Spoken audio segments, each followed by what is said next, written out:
¿Qué tal? ¿Cómo le va? Muy buenas noches y bienvenido a compartir nuestro porvenir. Hace unos minutitos nada más, hoy voy a hacer una apertura diferente a la que usted está acostumbrado. Acabo de terminar de escribir una carta que se la dirigí a nuestra Argentina.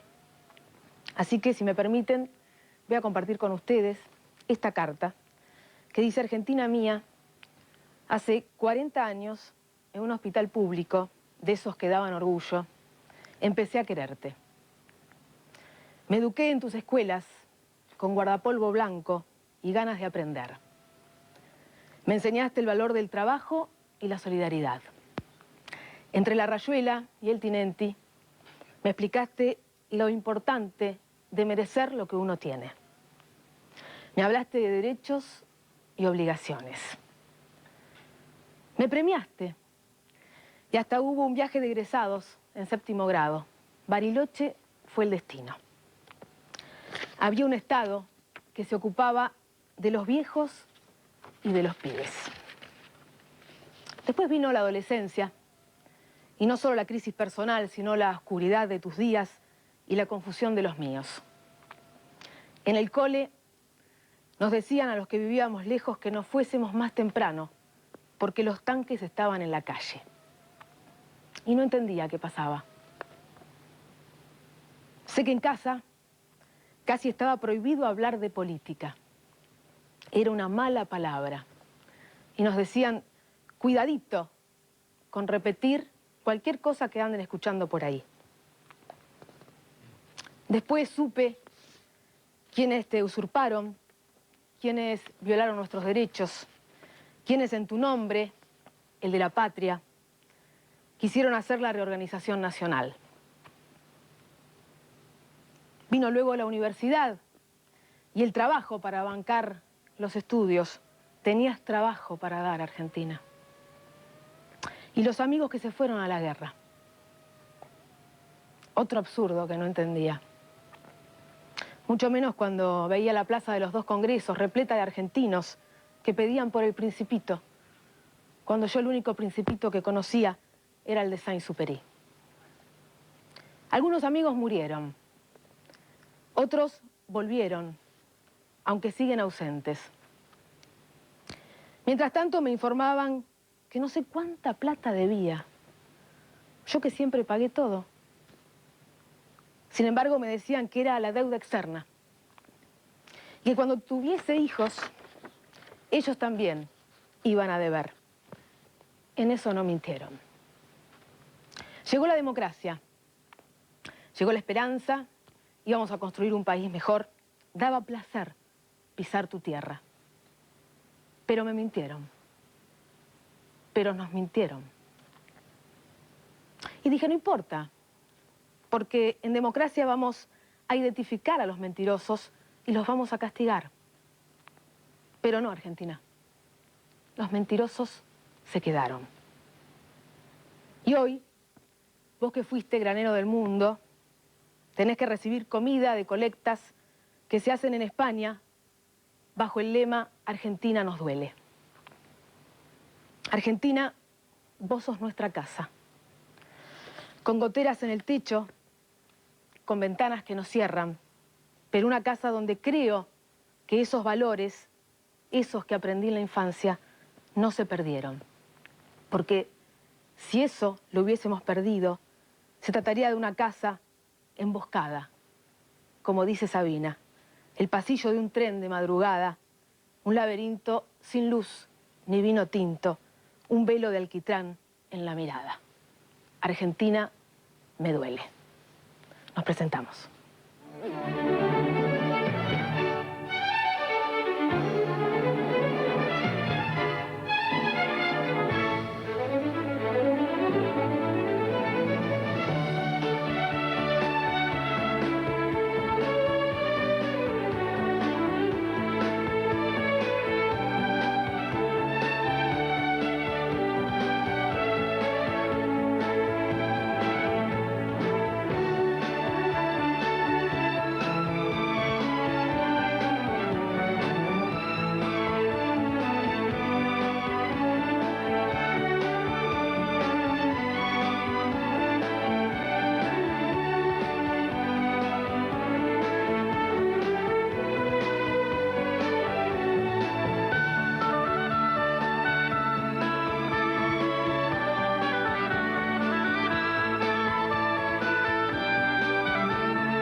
espero que nos acompañen en este porvenir. Si se quiere comunicar, lo puede hacer a estos teléfonos 45 35 0704 0709, nuestro mail porvenir@canal7argentina.com.ar.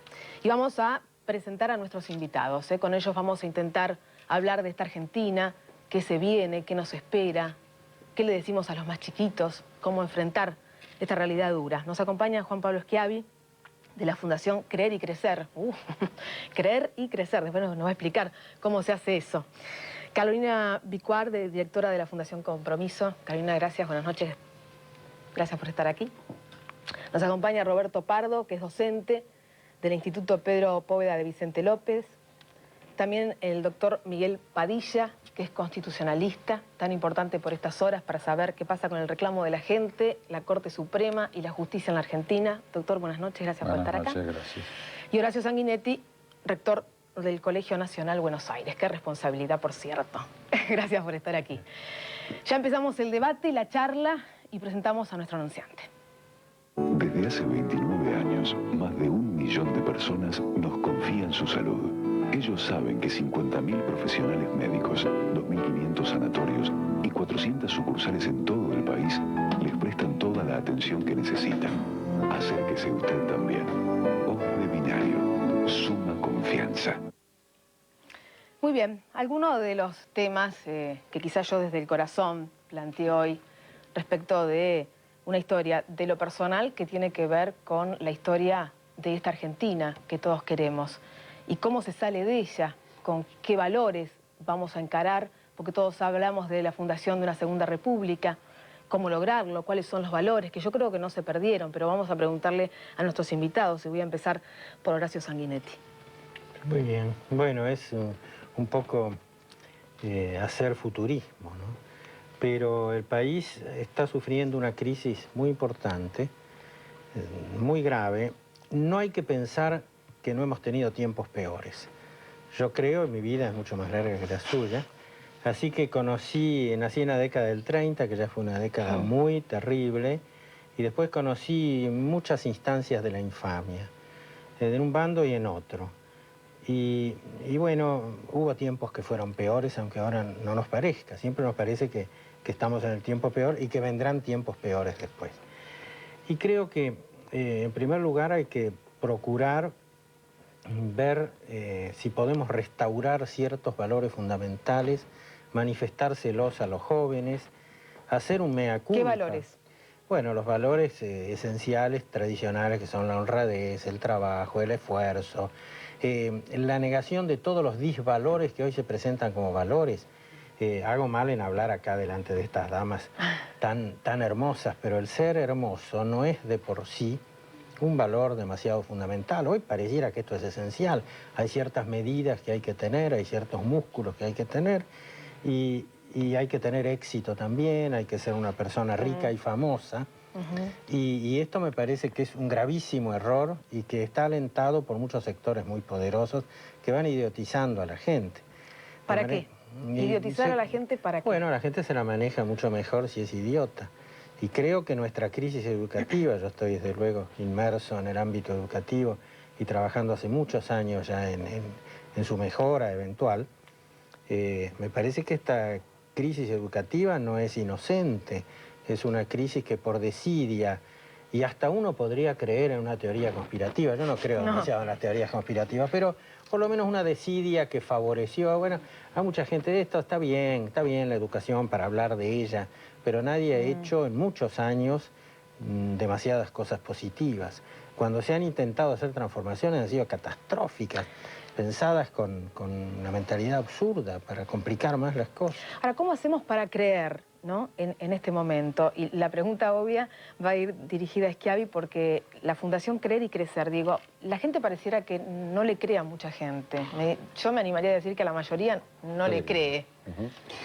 Mira, primero quería empezar con tu carta, porque la verdad que tenemos más o menos la misma edad y me acordaba de mi colegio provincia de Jujuy y de las cosas que nos tocaron como Argentina y de las cosas que hemos tenido que sufrir. No tengo la edad del doctor, pero en el tiempo que hemos vivido, mi recuerdo es que esta es la peor etapa que nos tocó vivir. Creo que es muy desgarrante, es muy lacerante cuando uno ve digamos, síntomas, indicios de descomposición social tan graves, cuando uno ve indicadores de pobreza tan altos, cuando uno ve sistemas de inequidad social, educativa, de salud, de todo tipo, uno empieza a pensar, bueno, algo hemos hecho muy mal. El creer, y por eso le pusimos creer y crecer, porque creemos que el punto clave es poder ponernos un paradigma o una visión y creerla, creernos en serio el país que queremos construir. Y por otro lado, crecer. Yo creo que la Argentina no puede estar conminada a repartir parte de su producto, que va a ir siendo cada vez más pequeño, porque va a ser cada vez más chico lo que vamos a poder generar si no tenemos inclusive relación con el mundo. Entonces, desde ahí le pusimos ese nombre y tratar de instaurar un conjunto de ideas que signifiquen poner la vara de discusión a un poquito más de 2 metros. Creemos que la vara de discusión hoy está muy abajo y estamos discutiendo quizás la cosa cotidiana que nos impide ver el país que tenemos por delante, que creo que sigue siendo un país fantástico, con muchas riquezas, con un pueblo muy piola, con gente que tiene muchos valores, de esos valores de los que hablaba el doctor, y de los valores que se están perdiendo. Se está perdiendo el valor del trabajo, el trabajo se está convirtiendo básicamente en planes de trabajar. O sea, uno, el otro día escuchaba a un chico que hablaba de que en realidad iba a buscar trabajo, cuando en realidad iba a ver si podía conseguir un plan de trabajar. O sea, el valor de romperse y recibir algo a cambio. Y algunos valores que los hemos dejado por el camino, con lo cual yo creo que existe una Argentina posible, que es la Argentina por ahí de muchos de nuestros mayores. Creo que la Argentina está para una síntesis, además, para recuperar eso de la credibilidad que nadie tiene. Ahora, ¿cómo se reconstruye si el valor justicia no funciona, doctor Padilla? Bueno, estamos hablando de cómo recuperar la confianza, que naturalmente es el punto de partida para nuestro restablecimiento, ¿no? Y ahí, sin perjuicio de alguna otra cosa que diré, yo creo que el daño más grave que hemos sufrido es la inseguridad jurídica. O sea, nadie sabe a qué atenerse en materia de contratos, de relaciones de todo tipo, lo cual es sumamente negativo, no solo desde el punto de vista personal del afectado, del interesado, sino que desde el momento en que nadie sabe cuáles son las reglas del juego, aunque sean un poco malas, severas, pero más vale que haya reglas que no haya ninguna. Y entonces, si no hay reglas, no hay ahorro, no hay inversiones, no hay trabajo, etcétera, etcétera. En la medida en que se respete, y lamentablemente estos últimos meses hemos visto que, bueno, antes también, ¿no? Pero en fin, que la inseguridad jurídica no es muy atendida, en esa medida no va a haber confianza. Ahora, yo pienso otra cosa, un poco uniéndome a lo que dicen ustedes. Creo que una de las primordiales cosas que hay que buscar es la recuperación de la ética y de su aplicación práctica a la moral en la mayor parte de los sectores de la sociedad, ¿no es cierto? Hay algunos, es decir, todos los grupos necesitan contar con el aprecio y el respeto de los demás, y eso lo logran sustentando su quehacer en normas éticas, ¿no es cierto? Ahora, hay algunos grupos que, por razones que no sé si serán muy valederas o no, o sea, los grupos intelectuales y morales tienen, creo yo, más necesidad de sustentarse en esa ética que los otros grupos, que también la tienen que tener.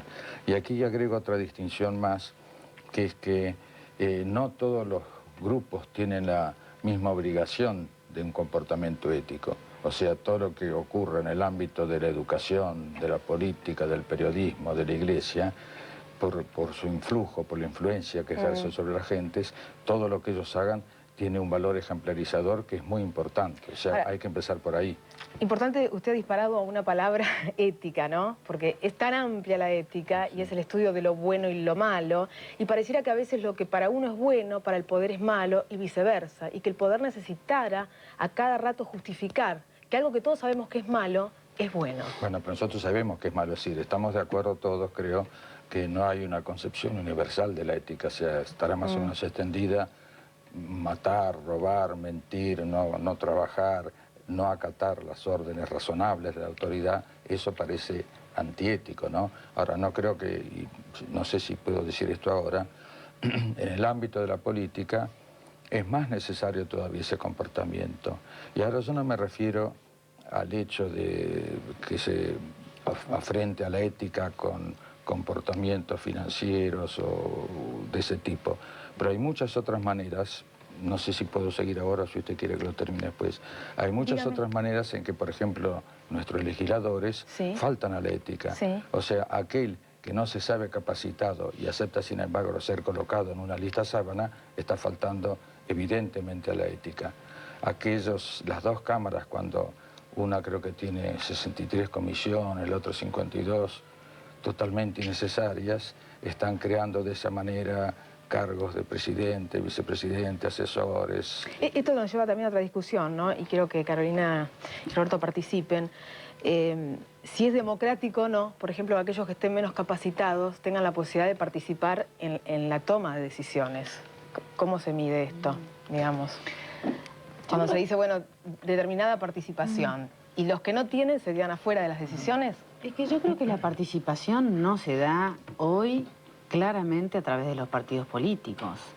Yo creo que lo interesante es que estamos en un mundo nuevo, muy distinto, donde el concepto de ciudadanía, que es un concepto occidental y muy interesante, que es distinto del de patriotismo y que tiene que ver con vivir por el país, se está manifestando. Hay un canal muy grande y muy efectivo de participación cívica y de ciudadanía que se da a través de millones y millones de organizaciones que nosotros lo llamamos sector social, organizaciones sin fines de lucro o algunas otras organizaciones públicas, porque yo creo que muchas veces nosotros hablamos del Estado, pero me parece más interesante hablar de todas las organizaciones que son públicas. La fundación que yo dirijo es una fundación, es una entidad pública, no es estatal, pero yo no soy dueña de esa fundación, yo pertenezco, desarrollo un sentimiento de pertenencia, pero no soy dueña de esa fundación. Entonces, yo creo que en este momento, otro concepto que es clave, además de que la ciudadanía se esté expresando a través de este sector y está instalando la agenda y está instalando el tema de eliminar las listas sábanas, de la reforma política y de millones de otros temas en cualquier campo, el ecológico, el educativo o el que digamos, es también que de a poco, inconscientemente, se está empezando a reemplazar el concepto de poder por el concepto de responsabilidad. Yo creo que está empezando a verse que tiene autoridad aquel que se hace cargo y que es responsable de la cosa pública o de aquello que le toca. En el último número de toda esa historia, me pareció, había una recopilación de lo que había pasado el año pasado y había un afiche grande que hablaba del censo y decía, el censo es bueno para todos, lo tenemos que hacer entre todos. Y abajo había un grafiti en aerosol que decía que lo haga Shakira. Y creo que lo que nosotros estamos viviendo es que sin responsabilidad no hay autoridad y no hay poder. En una sociedad que está compuesta por organizaciones, básicamente por organizaciones, una organización tiene poder si funciona. Claro, pero yo creo que en realidad todas estas organizaciones, así como el periodismo, han tenido que salir a dar respuestas que muchas veces no tenían ni siquiera capacidad para hacerlo, porque hay un Estado ausente, ¿no es cierto? Yo creo que Argentina no es Nigeria, pero tiene un Estado nigeriano, un Estado que no funciona. Claro. Roberto. No, y en ese sentido yo creo que precisamente la escuela como institución le cabe jugar un rol activo en este momento y también pensando hacia el futuro. O sea, lo que Carolina decía recién respecto de la responsabilidad o lo que se manifestó con respecto de los valores, allí es el espacio donde se tiene que trabajar. Con respecto de los valores, enseñar a valorar, porque no es solamente el hecho de que yo como docente voy y te muestro un determinado valor y te lo inculco, sino que tengo que acompañarte con el ejemplo, tengo que acompañarte con determinadas circunstancias, tengo que acompañarte con la participación activa de la escuela en la transformación social. O sea, en ese sentido, la escuela tiene ciertas responsabilidades que por ahí antes eran secundarias o no estaban claramente definidas para ella. En el caso de la participación social y de la transformación social, también resulta muy importante la labor que hacen los docentes en ese sentido, a través de proyectos educativos, a través de proyectos educativos sociales, pero apuntando a un cambio y a una transformación.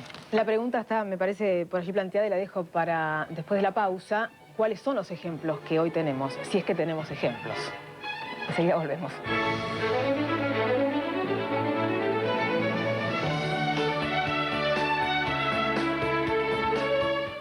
Gracias, Broadcasting, por hacernos por segundo año consecutivo el canal más nominado de la televisión argentina. Gracias por elegir el esfuerzo, el trabajo y el pluralismo. Gracias por elegir al canal público. Canal 7 Argentina, el canal con más nominaciones al Premio Broadcasting 2001. En este verano, regalá música, regalá TVN y sus éxitos. Jambao. Yo te quiero contar. La Nueva Luna. Yo quedé cometa, su cae las estrellas, se tornó oscuridad. Mala Fama. La basura,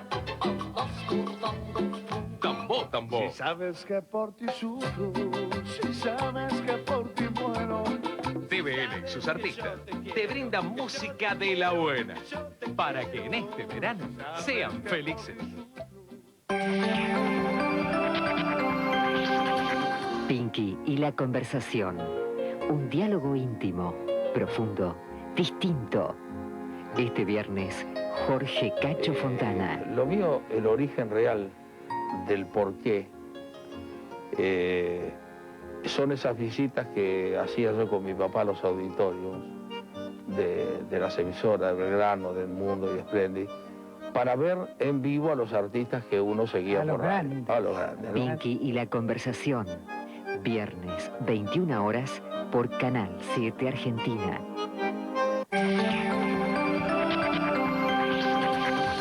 Cruce los dedos y viva los sensacionales sorteos de la Lotería Nacional en directo por Canal 7 Argentina. Todos los miércoles a las 22:30 y domingos a las 22, el sorteo del loto tradicional, el desquite, la yapa y el sale o sale. Y los sábados a las 20:50 con los tickets no ganadores de la quiniela. En directo para todo el país por Canal 7 Argentina. Mi Buenos Aires querido. Buenos Aires tiene historias, personajes, secretos para descubrir.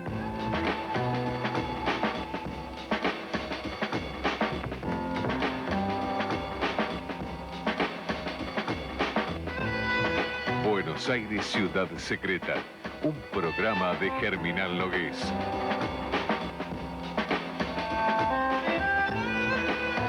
Sábado, 17 horas, por Canal 7 Argentina.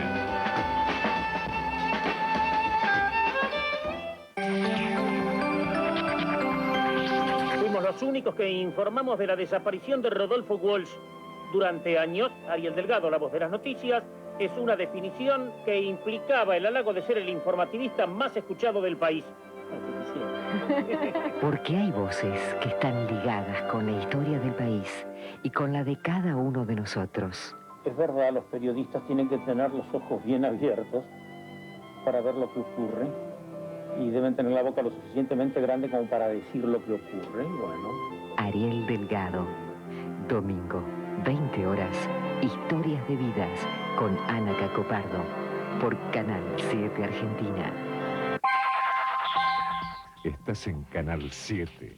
Cambiar valió la pena. Nos estamos viendo.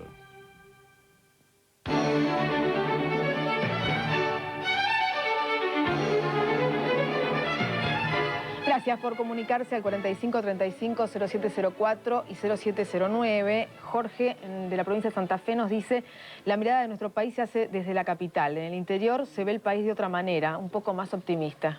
Bueno.